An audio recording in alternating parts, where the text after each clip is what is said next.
Hello and welcome. Tonight, protest rocks the University of Abuja over the selection of a substantive vice-chancellor, even as the university security operatives attack Channel's television crew.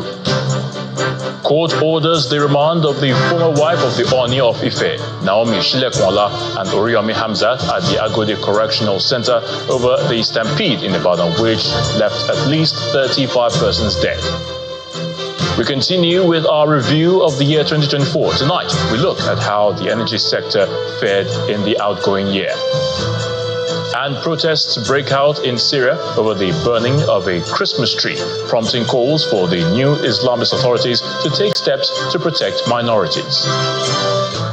In business news, Central Bank Nigerian Communications Commission ordered banks, telcos to settle 250 billion naira USSD debts. On sports news tonight, Manchester City manager Pep Guardiola says the defending champions' dismal run of form is down to the whole team and not Erling Haaland alone. And from Abuja, as Christians in Nigeria join their counterparts across the world to celebrate Christmas, President Bola Tinubu calls for unity, hope, and compassion.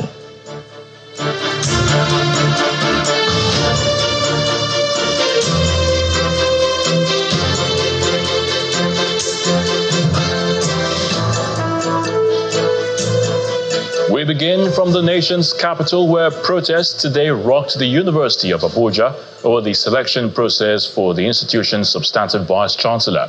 Some members of the selection council are alleging a plot to circumvent due process and impose a vice-chancellor on the university. Things, however, took a different turn when the Channel's television crew covering the protest were manhandled by the school's security operatives. A crowd of professors and members of the Senate elected into the council for the recruitment of a substantive vice-chancellor for the University of Abuja gather in front of the university library to protest an alleged hijack of the process. The chairman of council in court with some other members of high-ranking members of the ministry are planning to make sure that the rule is not played. Now, the chairman of council refused anybody to go on holiday. He made the process of selecting the vice chancellor, both they are sitting on Sunday, and they have suppressed the function of the selection board, which is very vital. He made it sure that council is the one doing everything. They are the appointer, they are the interviewer, they are the everything, and he wants to do it within days so that they will announce a supposed candidate.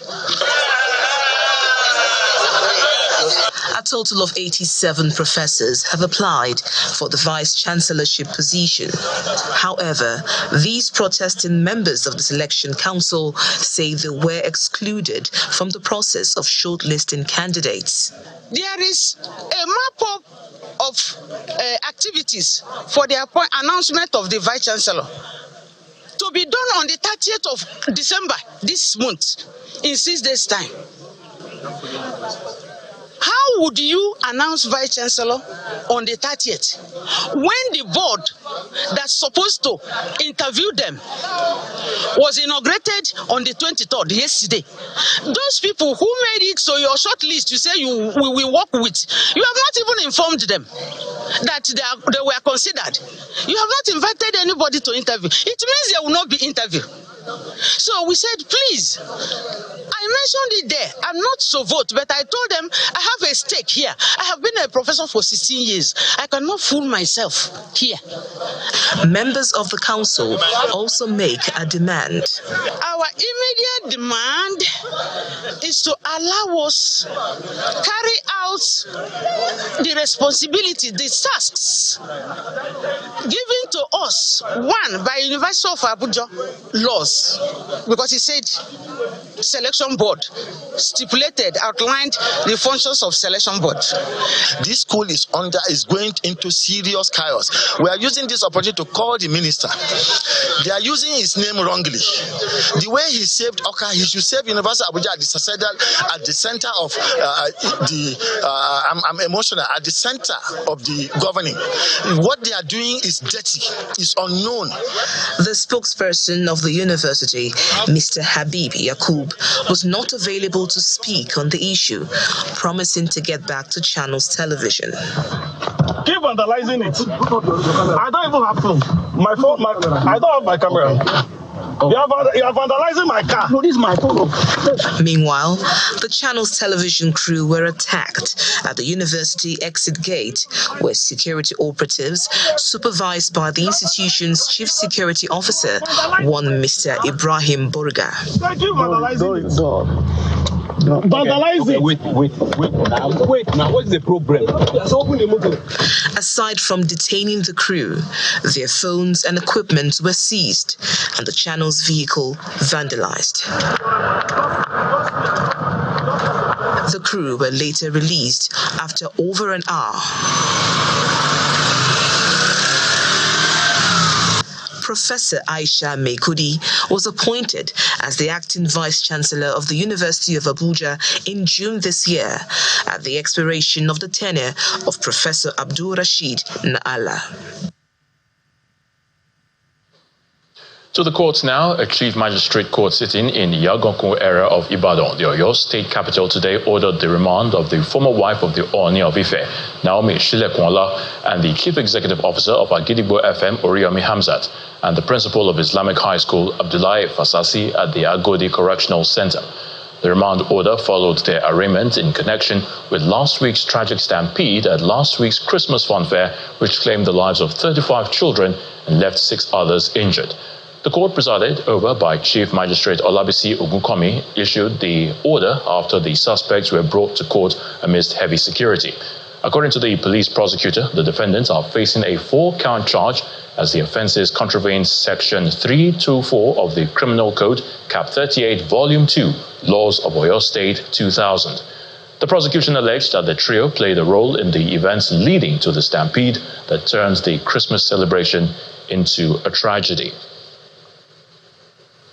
Staying with the courts, human rights lawyer and activist Dele Farotimi has been released from the Ekiti State Correctional Center after fulfilling his bail conditions.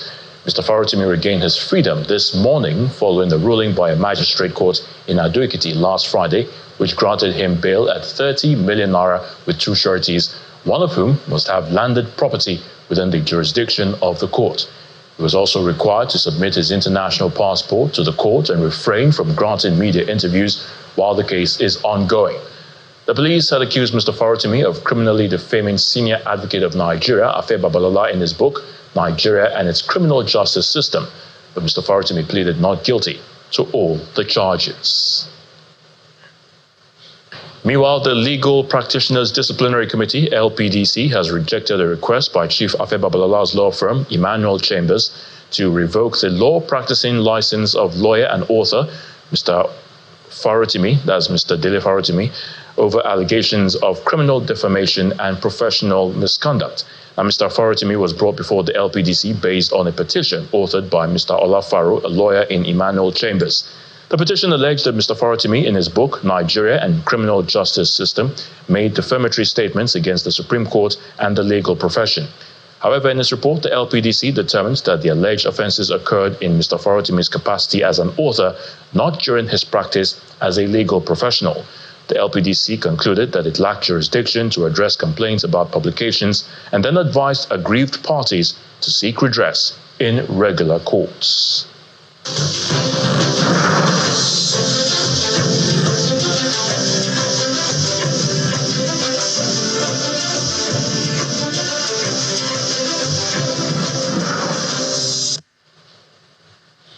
In continuation of our assessment of the year 2024, tonight our focus is on the energy sector. The last 19 months of the current administration has been one of aggressive reforms for the electricity and the oil sector. The downstream segment of the energy industry in Nigeria for the first time witnessed subsidy removal, which triggered upsurge in prices of electricity tariffs per kilowatt hour. This year also saw the coming on board of the Dangote refinery and the 60,000 barrels per day Port Harcourt refinery. Our energy correspondent Olu Phillips now reports. The Nigerian energy sector in the last 20 months have remained active, mixed with sweeping reforms, public outrage over some of those, increased public awareness, engagement, and diverse commentaries. In terms of reforms, President Bola Ahmed Tinubu hit the ground running. As the popular cliche says, That reform was running straight into people's pockets, creating straight-run queues at fuel stations for months unabating. But the reformer maintained that the quinine was necessary for the malaria caused by years of untreated subsidy regime. The first subsidy is gone. In case you lost any ambition of some review or change in the policy to stop trillions spent on subsidizing petrol, President Bola Ahmed Tinubu just yesterday had this to say. There's no way out that you give out fuel and allow all the entire neighboring countries as Father Christmas. I don't have any regret whatsoever removing the subsidy. Although Nigerians may be buying the product above 1,000 naira to the litre, the country has not been left without an alternative, which is the compressed natural gas fuel, which marks out at 200 per standard cubic meter. That too has serious adoption issues owing to initial cost of conversion and safety concerns, but it is a viable option. The initial capital outlay may seem high, but in the long run, gas is a much cheaper source of fuel, and you will see your overhead begin to go down. Then came all the good, bad, and ugly scenarios that played out following the start of the Dangote refinery, the pricing issues, the eventual clarification by the NNPCL on its support for the plant as against public sentiments. Again, the president intervened when in July 2024, he offered lifeline to Dangote refinery, requesting NNPC to sell crude to them in Naira. Perhaps the biggest addition to the game regarding the downstream oil sector is the return to stream of the old Port Harcourt refinery after decades of epileptic operations. Are we really on our way to be net exporter of petroleum products?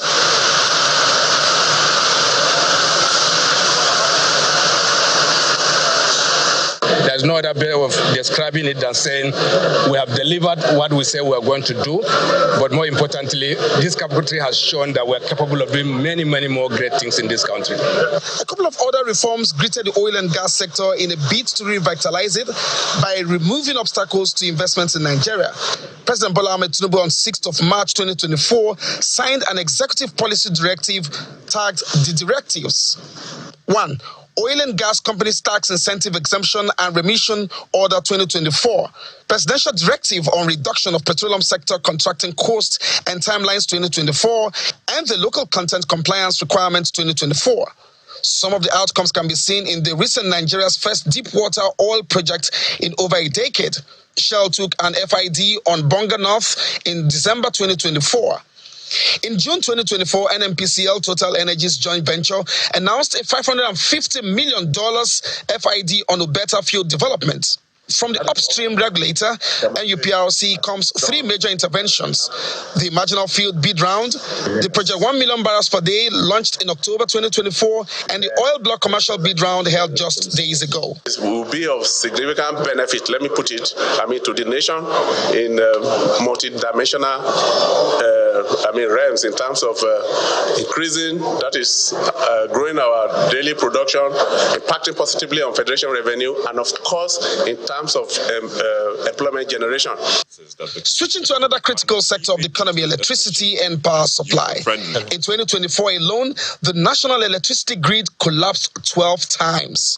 The sector was also touched with some brush-off reforms. The Electricity Act 2023, signed into law by the President on June 8, 2023, allowing states to generate their own electricity, and the Electricity Amendment of 2024, effective April 2024, electricity tariffs were raised by about 330% from 68 naira to 225 naira per kilowatt hour for Band 8 customers, and that signaled that the federal government has exited subsidy. If you look at the power sector, we have not recorded enough gains. And the area I would quickly want to point at is the area of regulation. We focused so much energy on generation. Oh, we need to generate more power. We need to generate more power. There should be regulation for the discos. These discos are collecting money, billing Nigerians, and not supplying the power or the electricity to match the bill. And nobody is regulating these discos or distribution companies. And it appears that they are all about revenue. By the way, don't forget that the Nigerian government and German energy company Siemens signed the Nigerian Electrification Roadmap Partnership, also known as the Presidential Power Initiative PPI, in 2019. Structured into 3 phases, the NER was designed to be executed over 6 years up to 2025 in order to reach an overall full operational capacity of 25,000 megawatts. You do the math, if we are close to that mark or not. These sectors, electricity, oil and gas, are far from Uhuru, but appear to have left the train station. Olu Phillips, Channels Television News.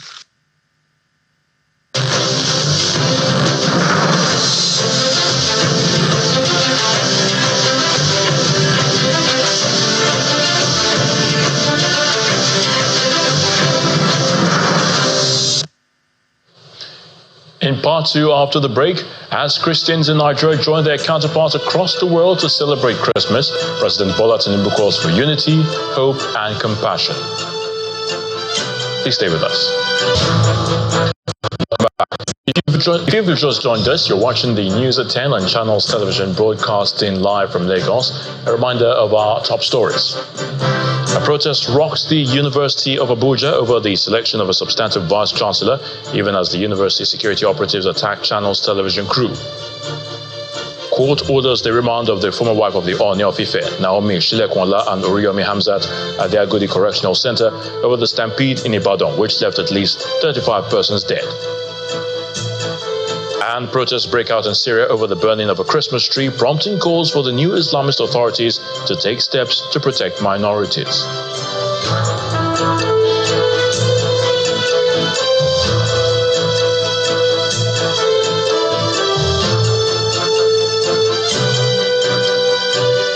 So let's now head to the nation's capital, where Victoria Longjohn is standing by to give us the very latest from our Abuja studios. Hello, Victoria. Over to you. Thank you, Ayo. President Bola Tinubu is calling on Nigerians to renew their hope and belief in a prosperous Nigeria as the country is on a promising path of restoration and progress, pointing towards a bright future.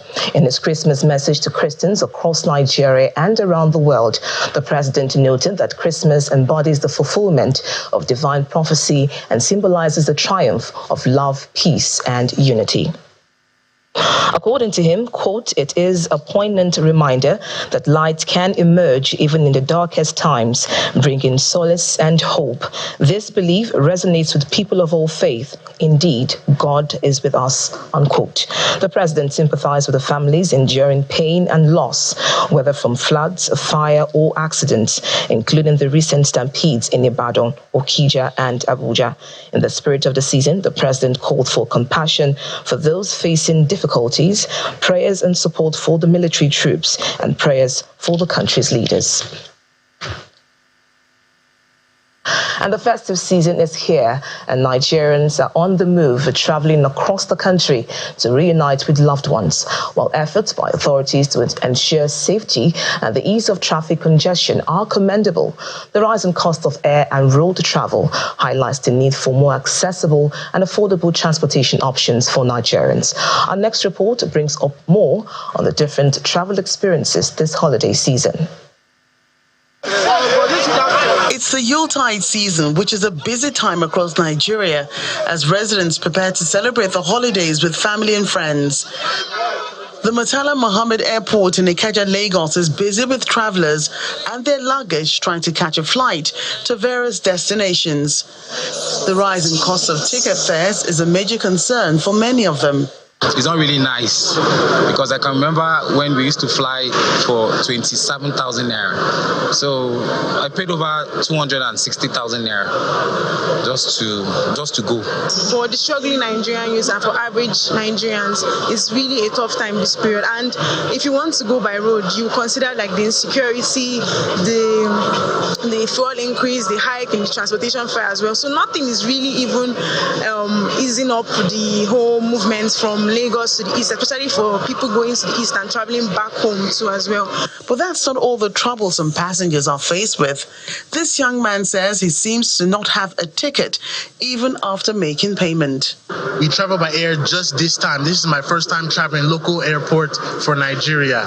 We spent 917,000 naira and they say we no get tickets. 917,000 naira for one person? For 3 people. We've been waiting since 7 in the morning. Meanwhile, at the Jibowu Motor Park in Lagos, road transportation costs have also skyrocketed, leaving many travelers frustrated. The price here is quite outrageous. It's very high compared to last year where I paid. Now they are telling me that the price is 60,000, from 60 to 55, so vary. And last year, although I came from Benin to Lagos State, but it wasn't this much. I paid over 17 or 20, but now it doubled. This driver, however, says the high fares are unavoidable due to the increase in fuel prices. Even me, we are complaining. Things are too expensive. Okay, look at this motor. It's only one motor I have already used this morning because of the price. How much we buy fuel? When the road motor finish, they collect 60,000 naira, 55,000 naira from people. When they give the driver money for fuel, the whole money have already go. There's no money again to settle. In Benin City, the Edo State capital in the south-south, there's no crowd in a frenzy to travel, a situation blamed on the economic hardship of the country. Nevertheless, some are determined to make the trip home. But in Onitsha, Anambra State, it's getting busy with vehicular movement at the Anambra axis of the Niger Bridgehead. To ensure free traffic flow as well as enhanced security, the Anambra State Police Command partners with the Federal Road Safety Corps, assuring citizens of a strengthened security system this period. We've stepped up patrols on the both sides to ensure that the security concerns are addressed. From the new bridge towards the swamp, Onitsha where the end is about 5 kilometers. We've activated patrols to ensure that 24/7 they are covered. As Nigerians journey through the festive season, the challenges of economic hardship and rising transportation costs are undeniable. Yet the determination to reunite with loved ones and celebrate remains a strong motivation to go home. And still in the spirit of Christmas, the lawmaker representing Yagba West, Yagba East, and Mopa Moro Federal Constituency, Honorable Leke Abejide, has distributed food items to widows in his constituency. Now, speaking at his yearly widow empowerment program in Yagba West, Honorable Abejide says the people of his constituency deserve every assistance at this time. It's the yearly empowerment program of the lawmaker representing Yagba Mopa Muro Federal Constituency as different groups gather to benefit from the exercise. The Director General of the Leke Abejide Foundation organization sets the tone for the event with a call on the people to remain resolute. The sum of 100 million is being released to promote the economy of our people. This is personal money. This is not constituency money. This is Honorable Leke Abejide's family's money. The lawmaker speaks on the essence of the yearly empowerment program. We are having combination of two important programs. Disbursement of 100 million naira nano and micro non-interest free loan for women across Yagba Federal Constituency, and the flag off of distribution of food, clothing for women, and polling units per polling unit food distribution to our supporters. After the speeches, the disbursement of funds begins as beneficiaries from the federal constituency take their turns. This hands of fellowship extended to all our women in our local governments. Done with the disbursement of funds, a symbolic presentation of food items is also done. 24,000 voters, and including widows. The founder of the Leke Abejide Foundation explains the aim of the program. I have acquired up to 630 hectares of land. I have concluded 300 in Isolu. We are going into farming fully to make sure the hunger is gone. The beneficiaries appreciate the gesture. I'm happy. We tried too much. Thank you very much. The lawmaker is promising to continue to carry out this annual philanthropic gesture to bring smiles to the faces of widows and vulnerable persons in his constituency in Kogi State. Now, still ahead on the news at 10, Central Bank of Nigeria and Nigerian Communications Commission to settle 250 billion naira USSD debt. That's some business news. To join us again. Welcome back to the news at 10. Governor Obasani of Kaduna State has commissioned 12 road projects initiated and completed by his administration in various parts of the state, with a promise to turn Kaduna State into a construction site in subsequent years. Now, speaking at the commissioning of the Ongwan Mwazu Township roads and other completed road projects within Kaduna North and Kaduna South local government areas, the governor assured residents of his resolve to take development to every part of the state. After many years of neglect, Ongwan Mwazu, a densely populated community in Kaduna South local government area, bubbles with life, with the construction of roads in the area initiated and completed by the Governor Obasani-led administration in Kaduna State.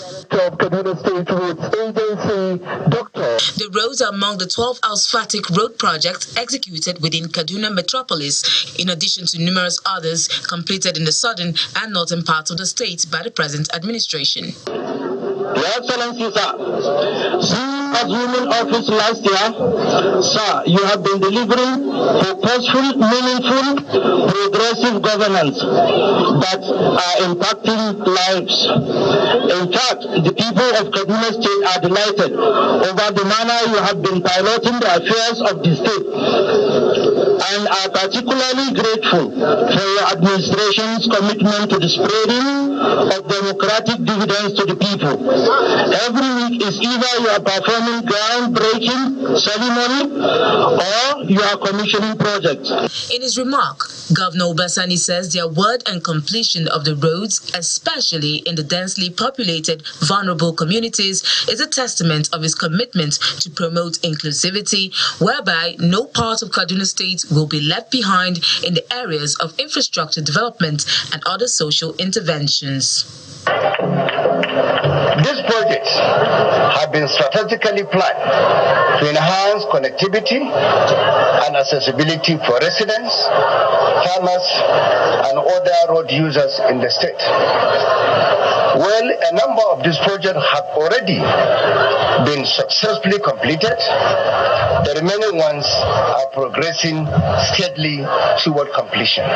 With the speedy completion of the road projects, Governor Sani also hints of plans for more infrastructure development in various parts of Kaduna State. We have noticed a lot of communities, a farming community.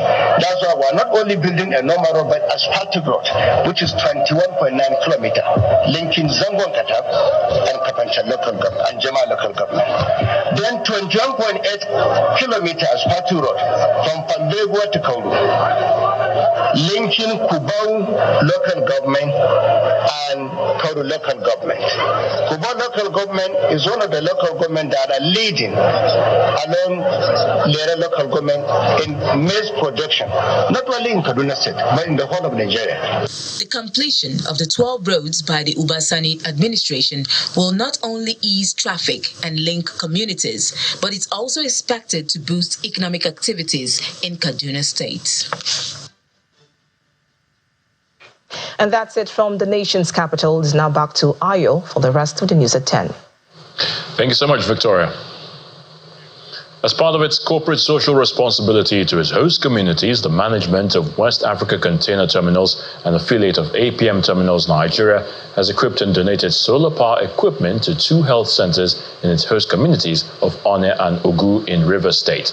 Speaking during the ceremonial handover at the facilities, the CEO of APM Terminals Nigeria, Mr. Frederick Klink, said this is part of the company's commitment to giving back to its host communities in the country. As part of its community relations, the West Africa Container Terminal, WACT, operating out of One Port in Rivers State, is embarking on the equipping and handing over of solar power generation equipment to health facilities in its host communities. The first beneficiary is the One Primary Health Care Center in Elemi Local Council, where the CEO of APM Terminals, the parent company, explains their commitment to their host communities. These kind of programs is very much at the core of what we stand for as a company. Sure, our business is to handle containers and to facilitate trade with the country. But part of our role of being in a country, and that's not just Nigeria, that's anywhere in 60-odd countries in the world where we operate. We see ourselves as partners with the communities and the governments that we work with. The next day, the entourage moves to Ogu community in Ogubolo local government area. This time, the MD of WACT APM Terminals assures that this will be a continuous exercise. We wanted to start small. I believe there was a community development team set up, then a plan set up. But those things happen everywhere. What matters is the execution of the plan. That's when success comes. And then the sustainability. Today, when I was driving through, Justin was proudly pointing at various things that WACT has partnered with the community. And that felt good inside, right? For me, it's the start of a journey. I don't think, and this one you can quote me publicly, I don't think we are done enough. The tape is ceremonially cut by the vice chairman of the council. And of the Son, and of the Holy Spirit. Speaking on the sidelines of the event, the vice chairman of the council thanks the company while assuring of a continuation of the cordial relationship between the company and the community. With the power system now, the nurses, the doctors will be very active. Patients will be attended to without excuses. So we are very grateful. It's a key project that they have executed and everybody is happy. Representatives of the state government's Ministry of Health as well as health workers at the facility expressed their gratitude for the gesture. With this installation of the solar power system, it has changed the narrative entirely. The place is light up at night when you come. Everywhere is light up. Patients can come in at night freely. Pregnant mothers can come in at any time for their deliveries. WACT APM Terminals has One and Ugu as their host communities and have assured that more projects will come to these communities in the year 2025. Charles Oporum, Channels Television News. Stanbic IBTC Pension Managers Fuse Talent Show 3.0 has ended with a spectacular finale in Lagos. The competition witnessed unprecedented participation levels, surpassing the previous 10,000 participants of last year. Now, the rigorous selection process ensured that only the most exceptional talents emerged winners, with the Stanbic IBTC Pension Managers reiterating its determination to discovering and promoting young Nigerian talent. Industry leaders, celebrities and dignitaries graced the event, further elevating its status as a premier platform for emerging talents. The highly anticipated third season of the Fuse Talent Show teamed Light It Up wrapped up on Saturday, December 21st with a dazzling finale that showcased Nigeria's brightest young talents.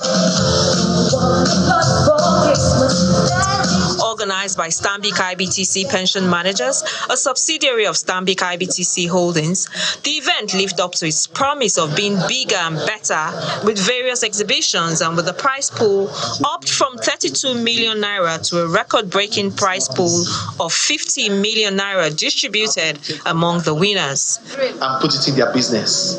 The grand finale held at Live Sport Entertainment Center Elegushi Lekki and featured extraordinary performances across various various artistic fields, including music, dance, fashion, and technology. The event also drew an enthusiastic live audience and millions of viewers worldwide through live streaming platforms. The leadership of Stanbic IBTC pension managers expressed delight at the success of the event. We work in an industry, where we deal with pensions, we secure people's future, and we thought, what better platform than to have this talent hunt show, whereby we can actually create to support them in their dreams and aspirations.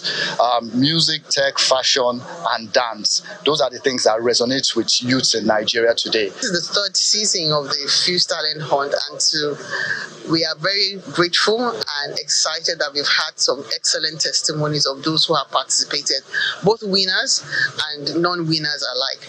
We would like for even many more organizations to do things like this.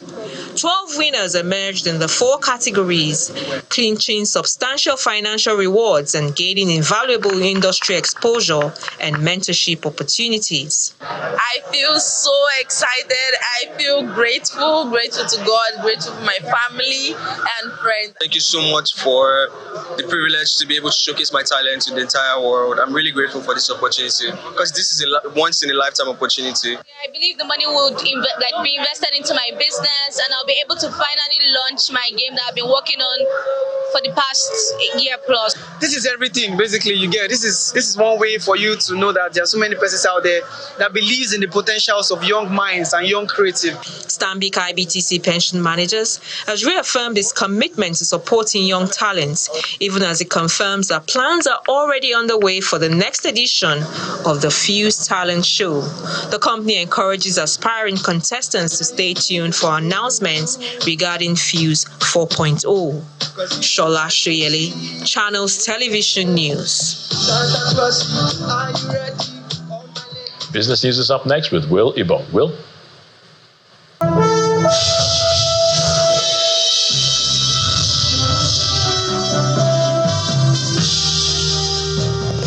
Thank you, Ayotunde. The Central Bank of Nigeria, CBN, and the Nigerian Communications Commission, NCC, have directed banks and telecom operators to settle a growing 250 billion naira USSD debt. The directive, announced in a joint statement, outlines steps to ensure full repayment and end the long-standing dispute.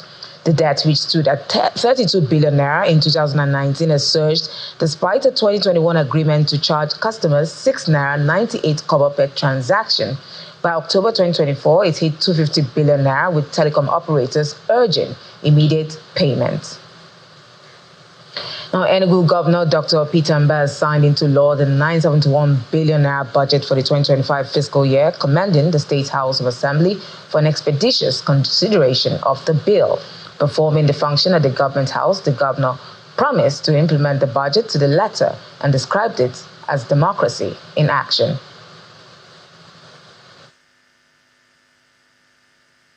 The rest of the world will not wait for us. Okay, and development essentially would, it's not something that you wish into existence. You must be very intentional about it.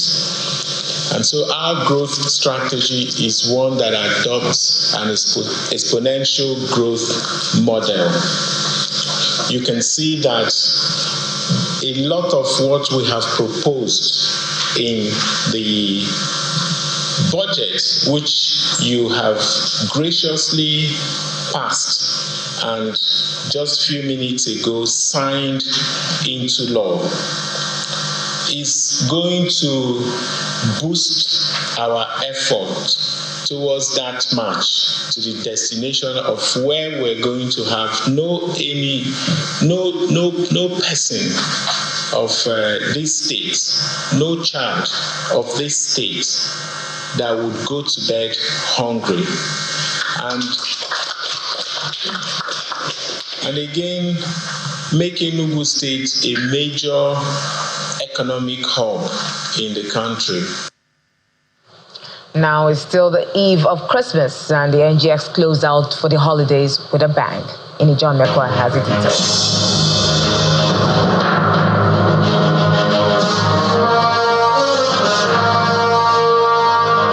evening, everyone. Welcome to the Stock Market Report. Santa is spending Christmas on the floor of the NGX, and it's because of MTN. Again, the second trading day, we see MTN moving the market. Yesterday, it closed at 178 naira. Guess what? One trading session and MTN gained 16 naira to close at 194 naira. Good news for investors as they head to the Christmas holiday. Now, look at the sectors. Banking is really it for today. Fugaz continued the positive movement from yesterday, and it's up 0.98%. Consumer goods follows suit. Honeywell Flour, International Breweries. So we see Dangote Sugar is missing from the list today. And the recovery for oil and gas after just one day in the red. Japo Gold, Eternal Oil, MRS, I guess thanks to the collaboration with Dangote, also contributed to the 0.14%. At the close of trade today, we have recovered just a bit. 102,000 is what we have as the level for the oil share index, 0.82% in the green. And yes, we haven't hit 62 trillion naira yet, but we're close, really close. Perhaps we'll do that when we return from the Christmas holiday. And so the bull wins for Christmas.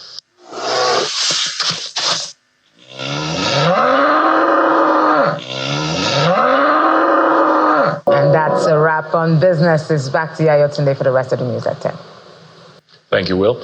Protests have broken out in Syria over the burning of a Christmas tree, prompting calls for the new Islamist authorities to take steps to protect minorities. Here's Simon Pusey with other international news and around the world in 5.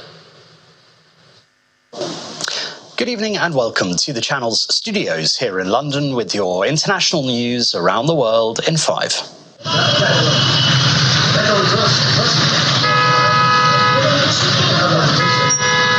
Protests have broken out in Syria over the burning of a Christmas tree, prompting calls for the new Islamist authorities to take steps to protect minorities. A video posted on social media showed the tree on fire in the main square of a Christian-majority town in central Syria, with masked men around. Hayat Tahrir al-Sham, the main Islamist faction which led the uprising that toppled President Bashar al-Assad, said foreign fighters had been detained over the incident. HTS representatives have promised to protect the rights and freedoms of religious and ethnic minorities in the country. American Airlines says it's resuming flights after all services were grounded at the start of Christmas Eve, one of the busiest travel days of the year. The airline blames a vendor technology issue, but says the issue has been resolved. The Federal Aviation Authority announced a nationwide ground stop for American Airlines flights, which was lifted after an hour. Oh, I was very anxious when we woke up this morning and we heard it on the news. We were afraid that we wouldn't be able to get home for Christmas. But we were able to. We got here and our flight is on time, so we are relieved and ready to get going back to Alabama. Oh, we were scared. We wanted to be back home with our family, but thank God it got over. It was pretty quick. I wasn't sure if I'll catch the flight, but it looks like the snow is going to clear out soon, so I think it should be fine. Well, I have very low expectations about how it will go, so it's going fine because I'm still moving, the lines are moving, and we'll be fine. I'll get home at some point. French Prime Minister Francois Bayrou believes dozens of people died when Cyclone Chido hit the French Indian Ocean territory of Mayotte on the 14th of December, rather than thousands as some had feared. The confirmed death toll on Mayotte so far is 35, but in the immediate aftermath of the cyclone, the local prefect feared it would definitely be several hundred and could reach thousands. It comes a day after Emmanuel Macron held a minute's silence for those who had died in the huge storm. A blast has ripped through an explosives factory in northwest Turkey, killing 12 people and injuring 4. Photographs showed a fireball and smoke rising from the factory building at the time of the blast, while subsequent video showed the mangled metal framework of the building destroyed in the explosion. The blast occurred at a factory in the village of Kavakli. Many fire crews were sent to deal with the blaze, and health and security units were dispatched to the area while an investigation was launched. Tak, gospoda,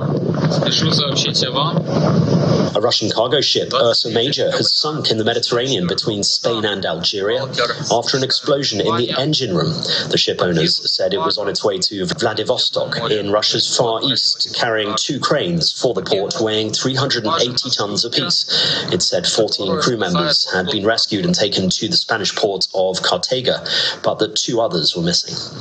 Yeah, meals have turned up at the station, Dave, so start cycling your strike teams through, over. Authorities in Australia's Victoria state declared a statewide total fire ban on Boxing Day as uncontrolled bushfires rage across the state. The blaze that broke out in the Grampians National Park last week has raised more than 44,000 hectares to the ground and is expected to continue burning for weeks. Hundreds of firefighters have battled the bushfire using more than 100 tankers and 25 aircraft. And Rome's Bioparco Zoo has brought holiday cheer to its animals, gifting them Christmas-themed packages filled with treats and surprises. The festive gifts were part of the environmental enrichment program aimed at encouraging natural behaviours and keeping the animals active. The practice, commonly used in zoos worldwide, is designed to enhance the well-being of animals by replicating elements of their natural environments. And that's your international news around the world in 5. Now back to the channel's studios in Lagos.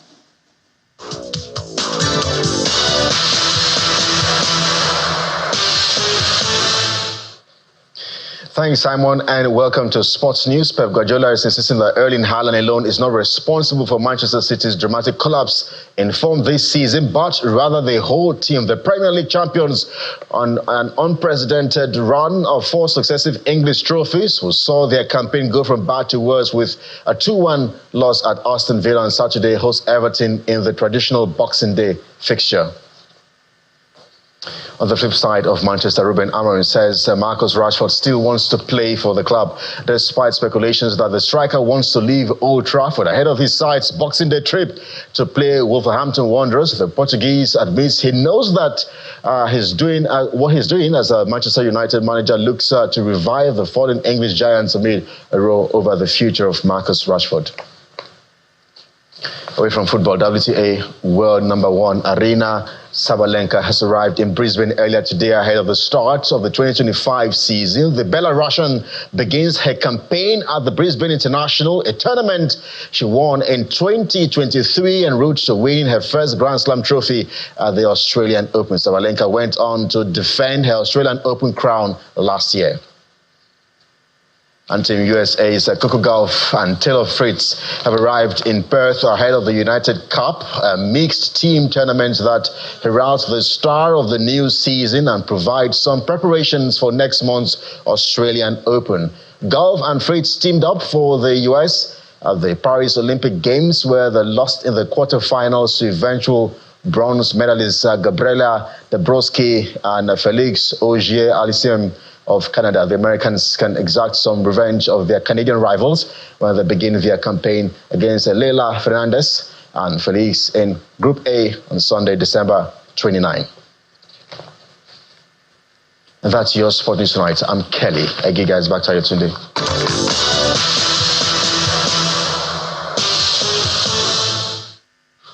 And the main news again. Protests today rocked the University of Abuja over the selection of a substantive vice-chancellor, even as the university security operatives attacked Channel's television crew. Also today, a magistrate court in Ibadan has ordered the remand of the former wife of the Ooni of Ife, Naomi Shilekwala, and Oriyomi Hamzat at the Agodi Correctional Center in connection with last week's stampede that claimed the lives of at least 35 children.